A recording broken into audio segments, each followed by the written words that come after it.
Magandang araw mga kaibigan. Ganda itong pag-usapan natin ngayon.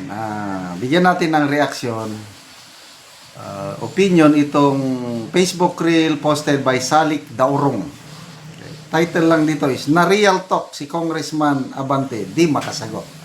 Interview ni Christian Isguera, isang dilawan na vlogger, political analyst. In-interview niya itong si Congressman Abante. Ang ganda yung tanong. Anong karapatan niyong mag-impeach kay Vice President Sara Duterte sa issue ng korupsyon kung kayo mismo sa Kongreso meron ding bahid ng korupsyon? Nako, hindi po makasagot ng matino ang Congressman Abante. Papakinggan natin. Talaga. Nasasakdal, especially in the court of public opinion because of the flood control scandal. So ang tanong, anong kay ninyo na mag-impeach ng Vice President on issues of corruption when in fact many of you are also facing that allegation, at least in the court of public opinion? Well, ano ulit yung tanong mo?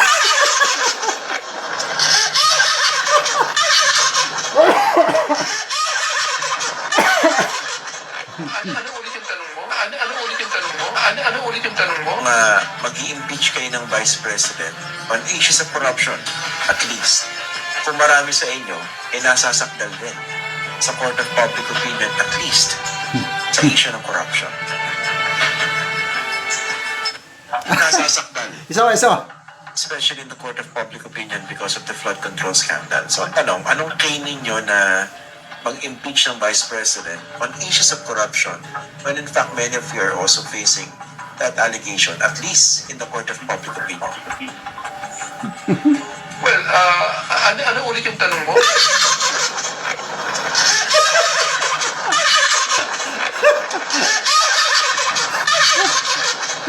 Ano ulit yung tanong mo? Ano ulit yung tanong mo? Ano ulit yung tanong mo?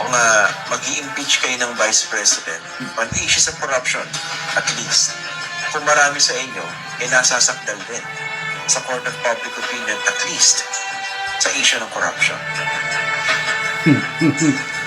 Sa akin, Nasasakdal. I'm sure nakasagot din si Congressman Abante. Pinutol lang Hindi ko na alam ang sagot niya. Siguro sabi niya na wala kaming ginagawa.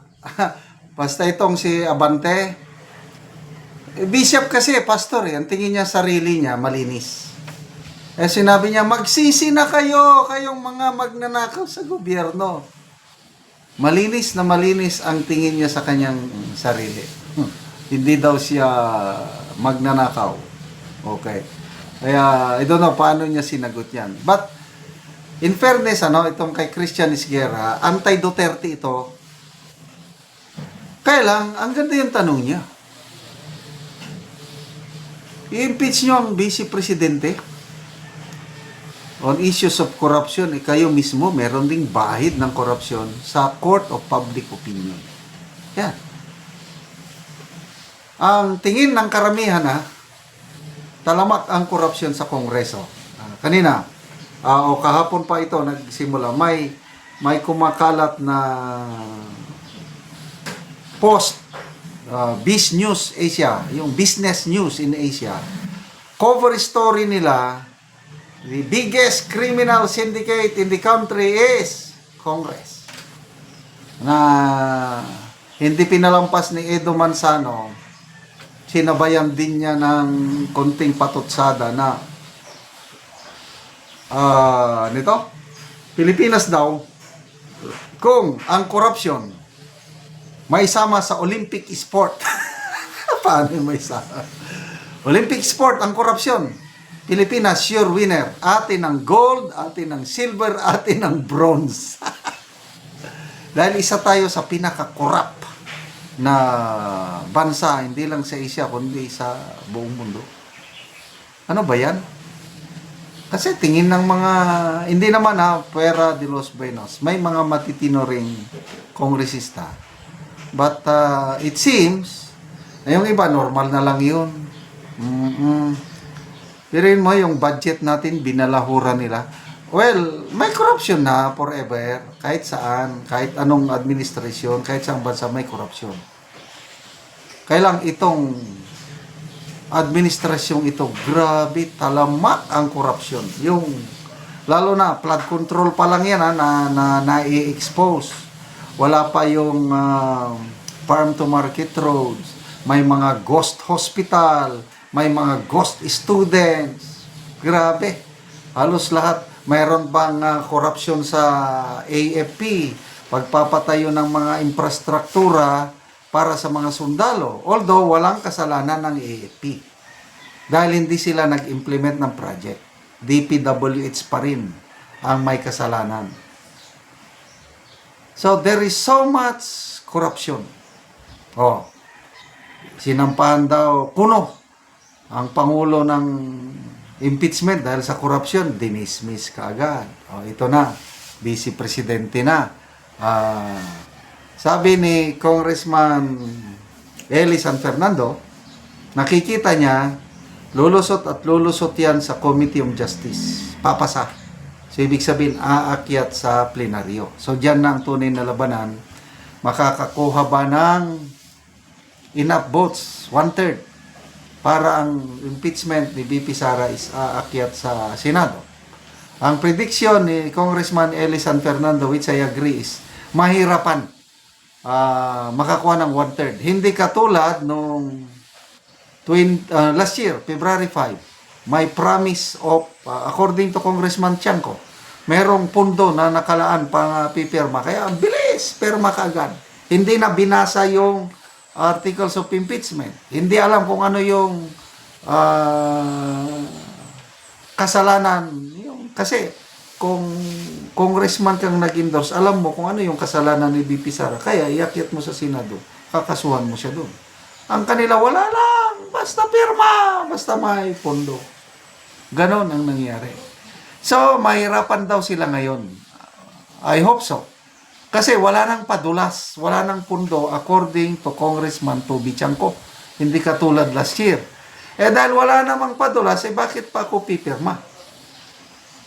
Delikado. According to Congressman San Fernando, pinag-iisipan na ng mga kongresista yung political career nila sa 2028.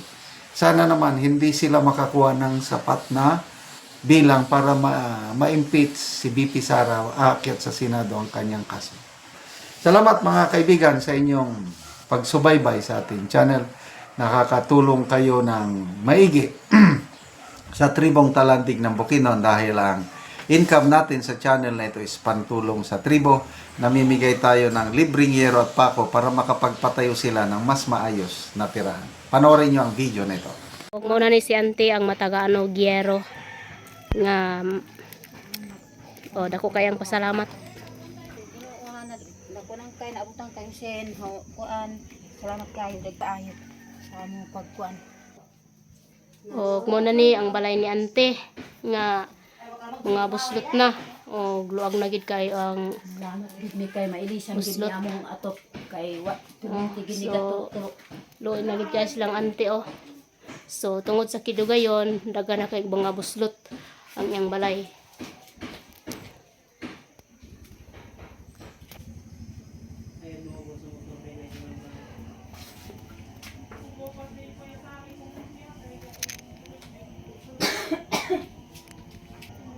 So mo ni ang ilang kahimtang nga tuluan na gid kay sila kung muulan. So diri sila Auntie nagpuyo unang ilang mga gamit. Karon Auntie unsa imong masulti nga natagaan kag yero? Salamat kayo kay gitagaan ni Dulce nakatop nami. Yung makuan na di ni gaulanan. So madili na mo ulanan. So pila na dili ka tuig Auntie ang imong balay? Tinga katuig. Pila Auntie? 20 katuig. So 20 na ka tuig. Naka-eskwela Auntie? Na kuan grade 8 og grade 6. So si Auntie na siya is mga estudyante. So pila na imong edad Auntie? 48 na ako. So 48 na. So nganong kuan man kanang ang inyong atop Auntie mga buslot naman kaayo. tungod lang ni sa nadugay na bangasin. Tungod ni sa among kalisod nga kuan So unsa gyud ay yung panganabuhian ante? maestra. So maisra so mag-uuma lang mo. Marami. Oh, so si ante mag-uuma sila. So ang ilang kahimtang luin og lisod gyud kaayo kayo mga buslot na kayo ang ilang yero. So Daghan salamat sa Ginoo sa nagtabang. sige ante, salamat pod.